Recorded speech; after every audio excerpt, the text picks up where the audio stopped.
కాశీ జీవనం పరమోత్కృష్టమైనది.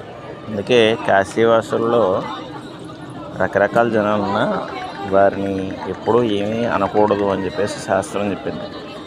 వాళ్ళు ఎలాంటి వాళ్ళైనా కూడా వాళ్ళని ఏమీ దూషించకూడదు అని చెప్పేసి. మరి వాళ్ళు ఏమీ పాపం చేస్తే వాళ్ళకి ఏమి అవ్వదా అండి, మోసాలు చేస్తే అంటే వాళ్ళకి అవుతుంది. అది భగవంతుడికి వదిలేయాలి. మన జాగ్రత్తల్లో మనం ఉండాలి అంతే తప్ప కాశీవాసులను దూషించకూడదు అని చెప్పేసి శాస్త్రం. ఇప్పుడు మీరు చూస్తున్నది కేదార్ ఘాట్. ఇది అత్యంత ప్రసిద్ధికెక్కింది. వారణాసి 3 భాగాలలో కేదారఖండం, కాశీఖండం అంటే విశ్వనాథ ఖండం, మూడోది ఓంకారఖండం. ఇందులో మన తెలుగు వాళ్ళు ఎక్కువగా ఉండేది ఈ కేదారఖండంలో. మన తెలుగు భోజనాలు, తెలుగు టిఫిన్స్ కూడా ఇక్కడే లభిస్తాయి. మన వాళ్ళు చాలామంది జపం చేసుకోవడం కోసం, తపస్సు చేసుకోవడం కోసం, భగవంతుడిని ప్రసన్నం చేసుకోవడం కోసం, పాపాలని పోగొట్టుకోవడం కోసం మనం వారణాసి యాత్ర చేస్తాం.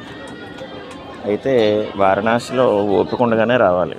ముసలి వెంట్రుకలు వచ్చిన తర్వాత, శరీరం జర్జరీభూతం అయిపోయిన తర్వాత, అంటే ముడతలు పడిపోయిన తర్వాత ఎప్పుడో వెళ్ళే యాత్ర కాదు.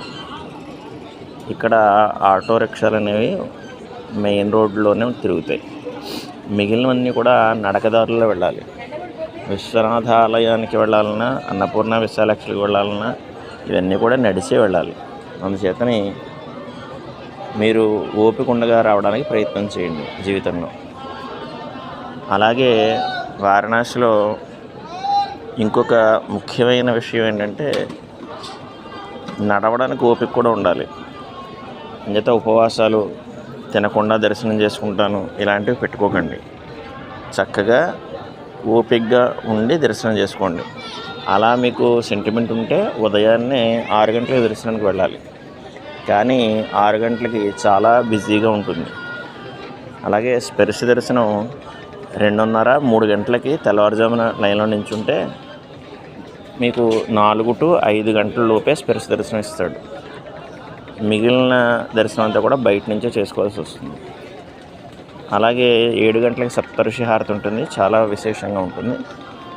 అది మీరు చేసుకున్నట్లయితే ఆ సమయానికి ముందు ఆ లైన్లో నించుంటే 6, 5:30, 6 ఆ ప్రాంతానికి నించున్నా కూడా మనిషికి 200, 300 తీసుకుని పాండాలు లోపలికి స్పర్శ దర్శనానికి అనుమతిస్తారు.